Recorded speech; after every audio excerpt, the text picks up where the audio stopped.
अभी कुछ दिन पहले एक परिवार से मिली और जाना एक अच्छे पेरेंटिंग स्टाइल को, गुड पेरेंटिंग को, तो सोचा कि क्यों ना आप सबसे मैं शेयर करूं। तो वो परिवार मणिपुर के निवासी है और रहते हैं अभी शिलोंग में। पिता मिस्टर जाओ एक ऑर्गेनाइजेशन में बहुत ऊंचे पद पर कार्यरत है। माता ऑप्टोमेट्रिस्ट है। उनकी दो बेटियां हैं, एक 6.5 साल की और दूसरी 2.5 साल की। जब मैं उनके घर पर पहुंची तो बड़ी बेटी बड़ी आसानी से मेरे पास आ गई, पर छोटी बेटी दूर से ही माँ की गोद से मुझे स्कैन करने लगी। पेरेंट्स ने किसी भी तरह से कोई कमेंट नहीं किया या फिर कोई इंस्ट्रक्शन नहीं दिया, जाओ बेटा मैम के पास जाकर बैठो, देखो दीदी को, देखो दीदी कैसे बैठी हुई है, आप क्यों नहीं जा रही हो, नमस्ते करो, गुड मॉर्निंग करो। कोई भी नहीं। उस बच्चे को बस टाइम दिया, वक्त दिया। क्या हुआ इसका कॉन्सिक्वेंस ये हुआ कि थोड़े समय में जब उस छोटी बच्ची को मेरे साथ कंफर्टेबल महसूस हुआ, वो खुद ब खुद मेरे पास आ गई। छोटी बच्ची का नाम सारा और बड़ी बेटी का नाम शेरॉन। सबसे पहली लर्निंग ये है कि कई बार हम लोग क्या करते हैं, जब भी कोई हमारे घर पे आता है ना, तो हम बच्चे को एक प्रोडक्ट डेमोन्स्ट्रेशन का साधन बना लेते हैं। बेटा नमस्ते करो, वो जो पोएम आपने याद किया था वो सुनाओ, वो गाना सुनाओ। तो इस तरह से बच्चे को इतना अनकंफर्टेबल महसूस होता है, इतना ज्यादा वो सफोकेटेड महसूस करता है कि उसका जो नेचुरल कॉन्फिडेंस है वो बिगड़ने लगता है। थोड़ी देर बाद बड़ी बेटी ने कहा, पापा मुझे ड्राइंग करना है। अब फादर ने क्या किया, फादर ने जाके 2 ड्राइंग शीट लिया और एक छोटी बेटी को एक बड़ी बेटी को दे दिया। दोनों ड्राइंग करने लगे। फादर एक एक कर स्केच पेन चेक करते हैं कि कौन सा स्केच पेन ठीक है, कौन सा स्केच पेन खराब है, और जो स्केच पेन ठीक है वो दोनों बेटियों के सामने वो रखते जाते हैं। और माँ सोफे के ऊपर बैठकर बच्चे को बाल सहलाकर अफेक्शनेट टच के साथ बच्चे को एहसास दिलाती कि तुम लोग बहुत अच्छा ड्राइंग कर रहे हो। यही तो है क्वालिटी टाइम। क्वालिटी टाइम के लिए बहुत मेहनत करने की जरूरत नहीं पड़ती है।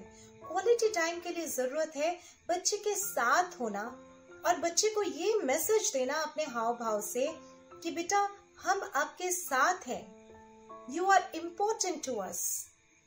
बस यही तो है क्वालिटी टाइम। अब दोनों बच्चों को कैंची चाहिए था। मुझे लगा फादर शायद नहीं देंगे और कहेंगे कि नहीं, कैंची से हाथ कट जाएगा। उन्होंने 2 कैंची लाकर एक छोटी बच्ची को और एक बड़ी बच्ची को, शेरॉन और सारा, दोनों को दे दिया और दूर से ऑब्जर्व करने लगे कि वो लोग सही तरीके से कैंची पकड़े या नहीं। बड़ी बेटी बहुत आसानी से कैंची को इस्तेमाल कर पा रही थी। छोटी बेटी जैसे ही थोड़ा ठीक से कैंची को नहीं पकड़ती तो फादर जो है उस बच्चे की उंगलियों को थोड़ा सा सेट कर देते। इसके अलावा वो कुछ भी नहीं कर रहे थे। कोई भी किसी भी तरह से भारी भरकम शब्द नहीं, कोई डरावनी बातें नहीं कि कट जाएगा, चोट लग जाएगा, कुछ भी नहीं। कई बार ऐसा होता है कि जब भी बच्चा कोई नया काम करना चाहता है, जैसे कि गेस्ट के लिए ग्लास से पानी लेके आ रहे, तो तुरंत पेरेंट्स चिल्लाने लगते, गिर जाएगा, तुम गिर जाओगे, चोट लग जाएगी। और इस तरह की बातें इतनी बार रिपीट होता जाता है कि वाकई में बच्चा कोई भी नया काम करने से वो घबराने लगता है। उसका नए काम के प्रति उसका जो आत्मविश्वास है वो टूटने लगता है। और बाय चांस अगर वो ग्लास गिर गया तो पेरेंट्स को जैसे लगता है कि उनकी भविष्यवाणी सत्य हो गई, सच हो गया, और चिल्लाने लगते हैं कि देखा, मैंने पहले ही कहा था ना कि तुम गिर जाओगे या ग्लास गिर जाएगा। तो बच्चे को ये लगता है कि कोई भी नया काम जो है वो करना बहुत ही मुश्किल है, बहुत डिफिकल्ट है, और बच्चा जो है मिस्टेक के डर से, गलती करने के डर से कोई काम को ट्राई करने की हिम्मत खो बैठता है। तो क्या हम सावधान शब्द को शाबाश शब्द से रिप्लेस नहीं कर सकते हैं? यदि हम ऐसा करें तो बच्चे को प्रोत्साहन मिलेगा नया काम को ट्राई करने के लिए। और यदि गलती हो भी जाए तो देखा ना, मैंने पहले ही कहा था। क्या हम इसे रिप्लेस कर सकते हैं? कोई बात नहीं बेटा, हम साथ मिलकर इसे ठीक कर देंगे। तो क्या होगा, बच्चा गलती करने से नहीं डरेगा और गलती होने पर गलती को ठीक करने की रिस्पॉन्सिबिलिटी उठाना भी सीखेगा।